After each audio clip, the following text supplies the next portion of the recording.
एक पत्रकार ने सुप्रीम कोर्ट को खूब याद दिलाई है कि आप अर्नब गोस्वामी, जो कि सत्ता का चाटुकार पत्रकार है, उसके मामले को तुरंत सुन लेते हैं और उसे राहत दे देते हैं। मगर हेमंत सोरेन का मामला, जो साफ तौर पर राजनीतिक प्रतिशोध नजर आ रहा है, सुप्रीम कोर्ट ने वो मामला सुनने से ही इनकार कर दिया। और यह बावजूद उसके कि chief justice of India DY Chandrachud Abhishek Manu Singhvi से कह चुके हैं कि जब भी राजनेताओं पर इस तरह से ज्यादती होगी तो हम इंडिविजुअल मेरिट्स पर केसेस को सुनेंगे। यह मामला बहुत पेचीदा हो चला है दोस्तों। सुप्रीम कोर्ट का रवैया और विपक्ष, उसकी मैं चर्चा करूंगा। और साथ ही इस चेहरे को याद कीजिए, जस्टिस बेला त्रिवेदी। मैं इसकी बात क्यों कर रहा हूं कुछ लम्हों बाद। मगर बीजेपी से एक सवाल, अब क्या इस देश में प्रदर्शन करना भी गुनाह हो गया? दोस्तों, चंडीगढ़ के मेयर चुनावों में जो कथित धांधली हुई है, आपको याद होगा कि आम आदमी पार्टी और कांग्रेस एक साथ आए थे, दोनों के वोट्स मिलाकर हो रहे थे 20। मगर फिर प्रिजाइडिंग ऑफिसर अनिल मसीह, जो कि भाजपा का एक सदस्य भी है, उसने आम आदमी पार्टी और कांग्रेस के साझा उम्मीदवार के 8 वोट काट दिए। उनकी संख्या 12 हो गई और भाजपा की संख्या थी 16 और भाजपा को जिता दिया गया। एक एक नियम की धज्जियां उड़ाई गई हैं दोस्तों, क्योंकि जब आप वोट काटते हैं तो आपको दोनों ही पॉलिटिकल पार्टीज के इलेक्शन एजेंट्स को बताना होता है। अनिल मसीह ने ऐसा नहीं किया। आज आम आदमी पार्टी सड़क पर उतरी या सड़क पर उतरने की कोशिश की। क्या आप जानते हैं दोस्तों, आम आदमी पार्टी के एक एक विधायक को दिल्ली पुलिस ने उनके घर में नजरबंद कर दिया। सबसे बड़ी बात, जब वो भारतीय जनता पार्टी के मुख्यालय के बाहर पहुंचे तो नजारा देखिए, इस पूरे इलाके को दीनदयाल उपाध्याय मार्ग को पुलिस छावनी में बदल दिया गया था। वो नजारा कैसा था? और क्या कह रहे हैं आम आदमी पार्टी के कार्यकर्ता कि जब जब बीजेपी डरती है तो दिल्ली पुलिस को आगे करती है। सुनते हैं।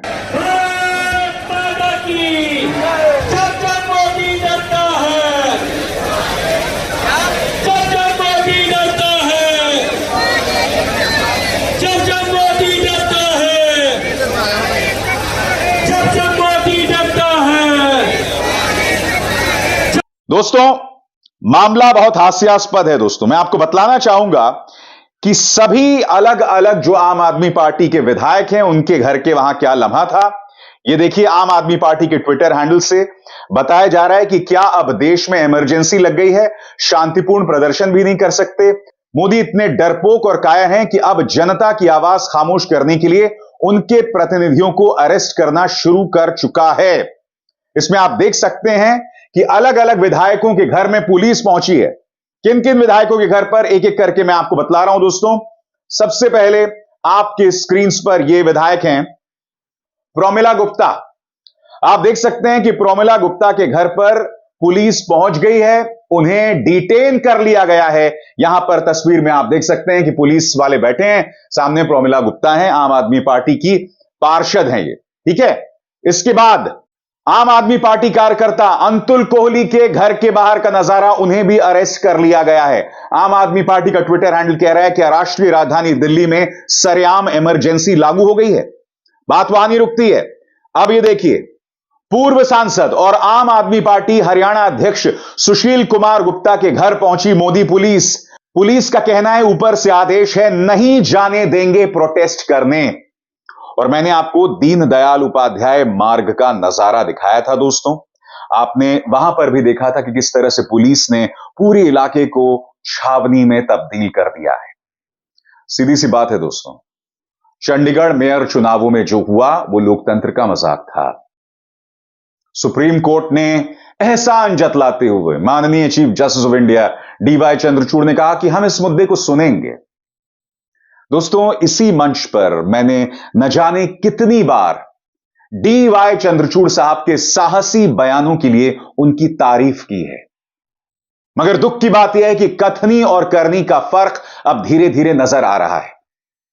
मगर पहले मैं आपको बतलाना चाहूंगा कि आम आदमी पार्टी किस तरह से इस मुद्दे पर उग्र हो गई है। आपकी स्क्रीन पर प्रियंका कक्कड़, जो कि आम आदमी पार्टी की प्रवक्ता हैं वो कह रही हैं जो पार्टी सत्ता पाने के लिए चोरी करेगी वो सत्ता पाकर भी चोरी करेगी। सुनिए वो क्या कह रही हैं। आपने कहावत सुनी होगी, चोर चोरी से तो जाए पर हेरा फेरी से ना जाए।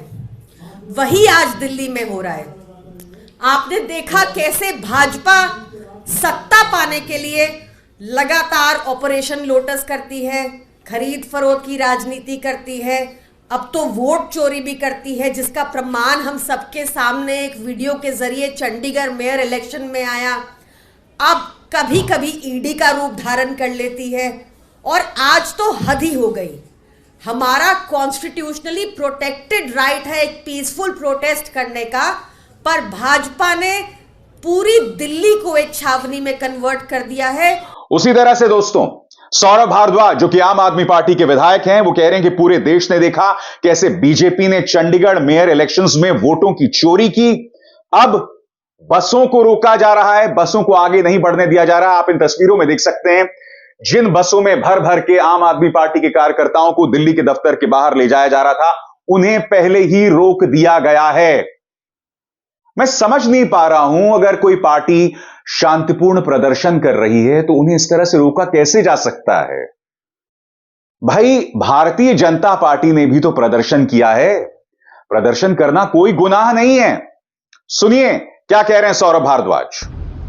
सारा देश ये बात जानता है और सबने वीडियो पे देखा किस तरीके से चंडीगढ़ के मेयर के चुनाव में भारतीय जनता पार्टी द्वारा बेईमानी की गई, वोटों की चोरी की गई। सब देख सकते हैं। आज उस चीज के खिलाफ भारत के 2 राज्यों के चुने हुए मुख्यमंत्री श्री अरविंद केजरीवाल जी और भगवंत मान साहब भारतीय जनता पार्टी के यहाँ पे एक शांतिपूर्ण प्रदर्शन करने जा रहे हैं। जनता और आम आदमी पार्टी के कार्यकर्ता अपनी पार्टी के आम आदमी पार्टी के आईटीओ स्थित ऑफिस पहुंच रहे हैं, मगर जगह जगह पे मैं देख रहा हूं कई साथियों का फोन आया कि हमारे विधायकों को डिटेन किया जा रहा है, हमारे पार्षदों को डिटेन किया जा रहा है, हमारे कार्यकर्ताओं को, संगठन के लोगों को डिटेन किया जा रहा है, बसों को रोका जा रहा है, बसों की चाबी छीनी जा रही है। अब प्रदर्शन करना गुनाह हो गया है और जब विपक्ष आपातकाल की बात करती है तो फिर भारतीय जनता पार्टी को मिर्ची लगती है।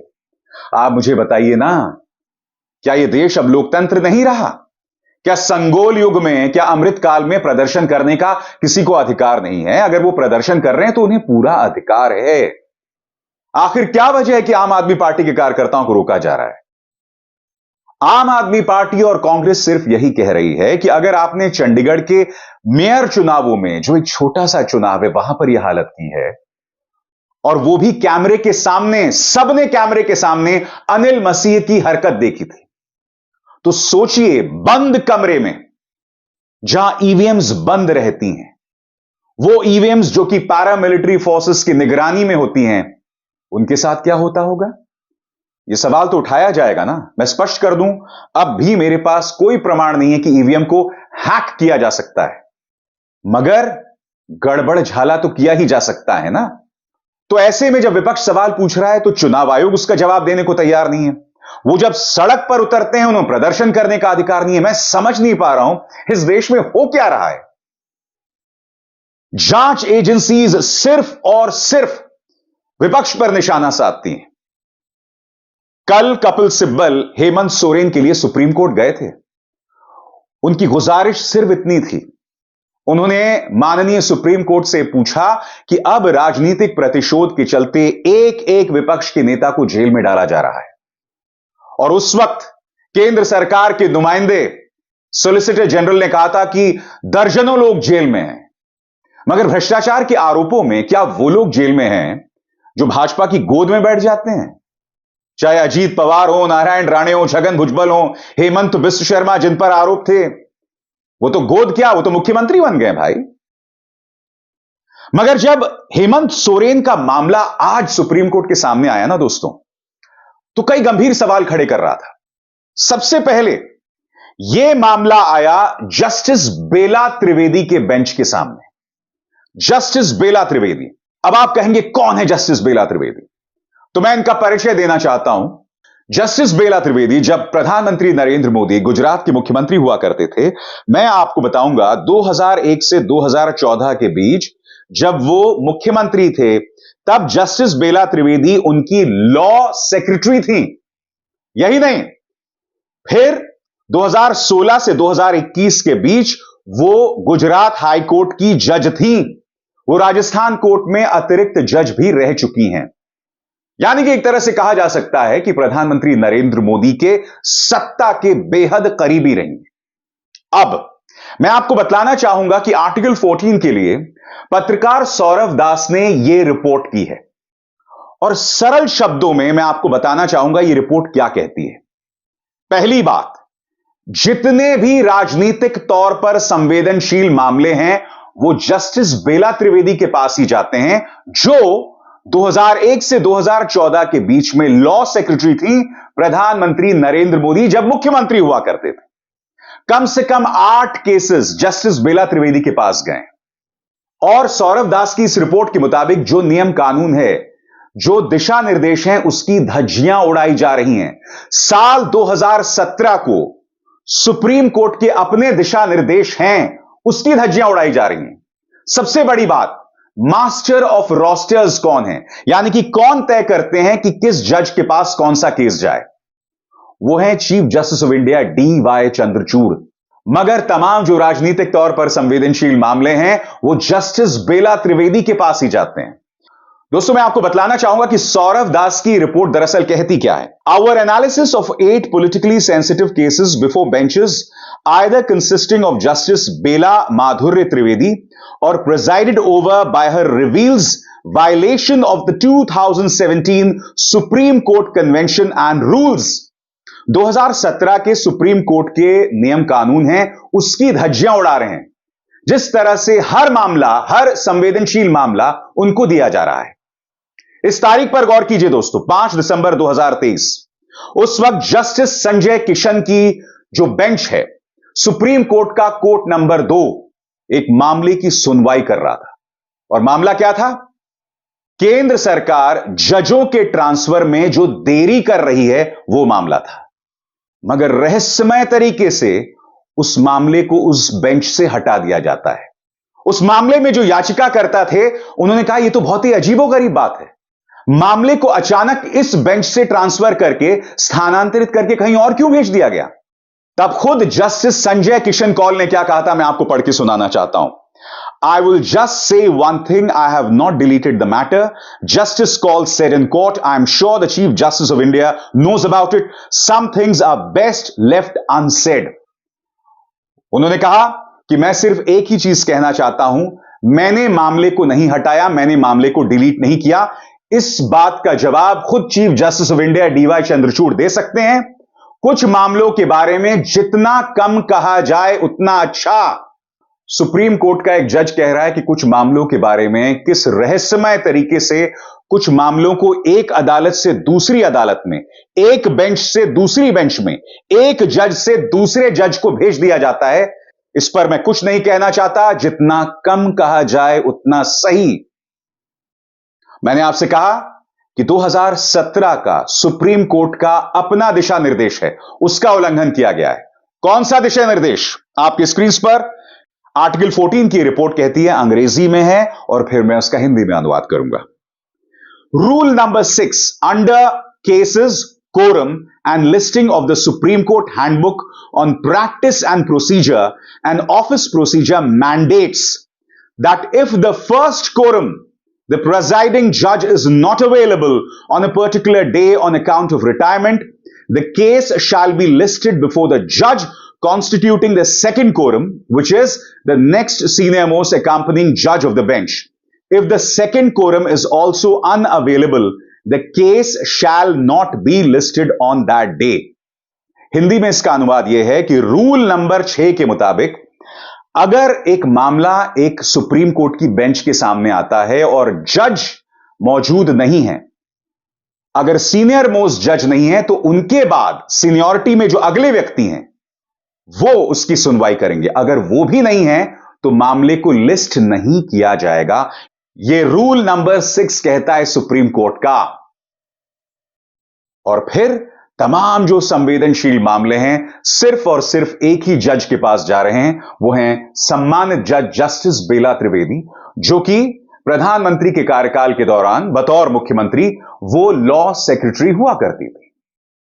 मैं यहां पर जस्टिस बेला त्रिवेदी की विश्वसनीयता पर सवाल नहीं उठा रहा हूं, मैं आपके सामने सिर्फ तर्क रख रहा हूं, वही तर्क जो सौरव दास रख रहे हैं।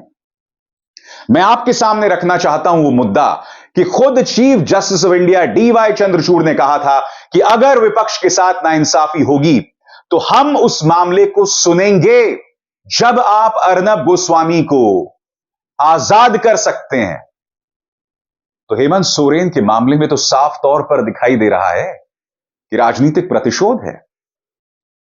मैं सम्मानित जजेस से यह भी कहना चाहता हूं कि मनीष सिसोदिया के मामले की सुनवाई के दौरान आपने खुद कहा था कि इस मामले में जांच एजेंसीज का जो केस है, जो सबूत है, वो 1 मिनट अदालत में नहीं टिकेगा।